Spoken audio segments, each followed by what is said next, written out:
LSU camp and another round of some quick updates here on Louisiana versus all y'all.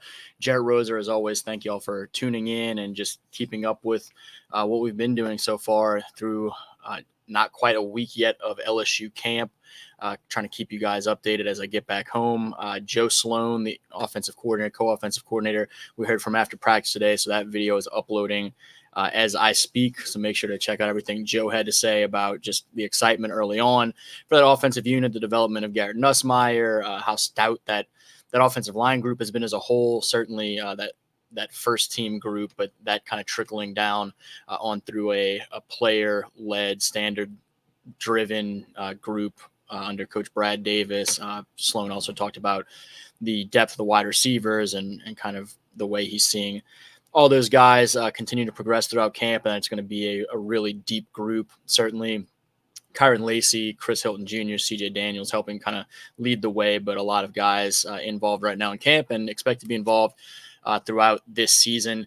I think a lot of guys stood out to me in that regard. We got some early one-on-ones during the segments of practice that we were able to watch, and I wrote down a ton of names, including some of those guys we mentioned. Aaron Anderson, a lot of nice reps over the middle, creating a lot of separation, catching the ball smoothly in stride and taking off. Landon Ibieta has had a couple of nice catches we've seen in some of these settings thus far in camp. And Kamarian Pimpton is a name that I've written down, it seems like every single day. The young tight end, as much as we're talking right now about Trades Green, the freshman from Zachary, the young second-year guy, Kamarian Pimpton has been fantastic throughout camp. And so looking forward to both those guys really being very involved alongside Mason Taylor, who's been great as expected early on in camp. Same time, I thought I saw more DBs win some reps today in some of those competitive reps, one-on-ones and whatnot, than we'd maybe seen in some recent days. And so as good as that wide receiver group is looking, as good as that, in the trenches, the offensive line is looking, I think you're seeing some of the progress from some of the DBs and defensive linemen. Ashton Stamps was battling Kyron Lacey. I saw them with a couple of one-on-ones against one another that seemed like they split. Mike Turner, the freshman from John Curtis, who I think for a lot of his recruitment, folks looked at as a wide receiver, but he's working, getting a lot of reps under Corey Raymond as a young cornerback, and he had a nice breakup of a deep ball on one play. We saw J.K. Johnson with an interception at one point during some full 11-on-11 team stuff where they were kind of taking some shots.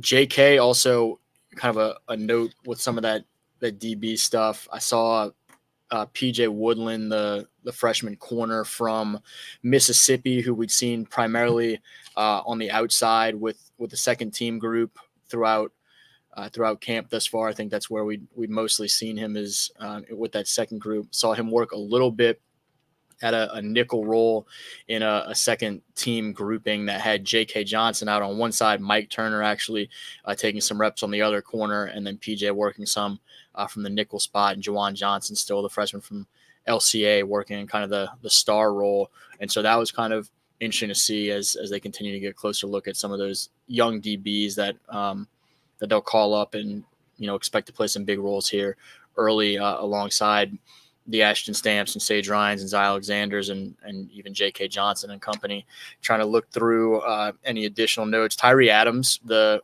young offensive lineman from St. Aug a couple of years ago, I thought had his best day that we've seen thus far, winning some reps and having some really competitive reps, including some that he and Gabe Relaford, the freshman from Evangel, were going at each other pretty good. And Gabe won some reps against Tyree and others as well, but both those guys I wrote down notes as standouts. Dylan Carpenter I thought was good again, the former Santa Ma star who's kind of stood out a little bit here early on. Dominic McKinley I thought had probably one of his better days that we've seen in terms of winning some competitive reps and getting by some good blocking from the offensive line group and creating some things in the background. Just seeing his mobility and motor and whatnot today compared to just a couple of days where Bo Davis was getting on him to show a little bit more effort. It seems like he and a lot of these younger guys have heard those messages from Bo Davis and Brad Davis and the intensity that they're preaching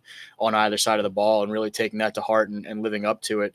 And I think that is a lot of what I had kind of noticed and had written down.